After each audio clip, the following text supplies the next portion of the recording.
Hello అండి, అందరికీ నమస్కారం. వెల్కమ్ టు గృహ రుచులు. ఈరోజు నేను మీకు చూపించబోయే రెసిపీ నెత్తళ్ళు చింత చిగురు. ఇలాంటి రెసిపీస్ అన్నీ మన చిన్నప్పుడు బాగా తినేవాళ్ళు. ఇప్పుడు మన పిల్లలకి ఇవేంటో కూడా తెలియడం లేదు. పదండి ఇంకా లేట్ చేయకుండా వీడియోలోకి వెళ్ళిపోదాం. ముందుగా ఒక హాఫ్ కేజీ నెత్తళ్ళు తీసుకుని అందులో కొంచెం పసుపు, ఉప్పు వేసుకుని శుభ్రంగా కడిగి పక్కన పెట్టుకోవాలి. ఆ తర్వాత లేతగా ఉండే చింత చిగురుని తీసుకుని నేను ఇక్కడ చూపిస్తున్న విధంగా నలుపుకుని పక్కన పెట్టుకోవాలి. ఒక స్టవ్ వెలిగించుకుని గిన్నె పెట్టుకుని అందులో ఆయిల్ వేసుకుని ఈ ఆయిల్ బాగా కాగిన తర్వాత 2 పెద్ద సైజు ఉల్లిపాయలు ముక్కలుగా కట్ చేసుకుని ఇందులో వేసుకోవాలి.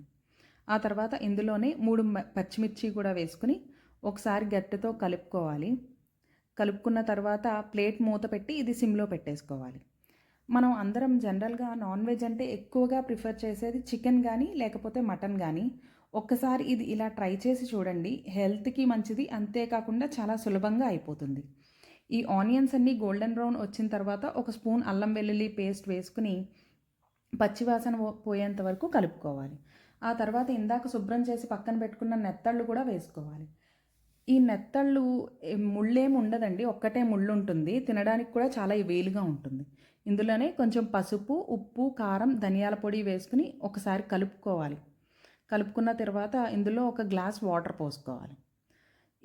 ఈ గ్లాస్ వాటర్ పోసుకుని ఒకసారి తిప్పుకున్న తర్వాత ప్లేట్ మూత పెట్టేసి మీడియం ఫ్లేమ్లో ఒక 15 నిమిషాల పాటు ఉంచుకోవాలి. తర్వాత ఒక 15 నిమిషాలు అయిన తర్వాత ప్లేట్ మూత తీసుకుని ఇందులో గరం మసాలా వేసుకోవాలి. ఆ తర్వాత చింత చిగురు కూడా వేసుకోవాలి. చింత చిగురు నలిపి వేసుకుంటేనే స్మెల్ బాగుంటుందండి.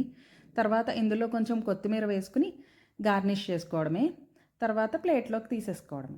ఎంతో ఈజీగా ఉండే ఈ చింత చిగురు నెత్తళ్ళు రెడీ అయిపోయిందండి. మీకు గనక ఈ వీడియో నచ్చినట్టయితే లైక్ చేయండి, మీ ఫ్రెండ్స్కి ఫ్యామిలీకి షేర్ చేయండి.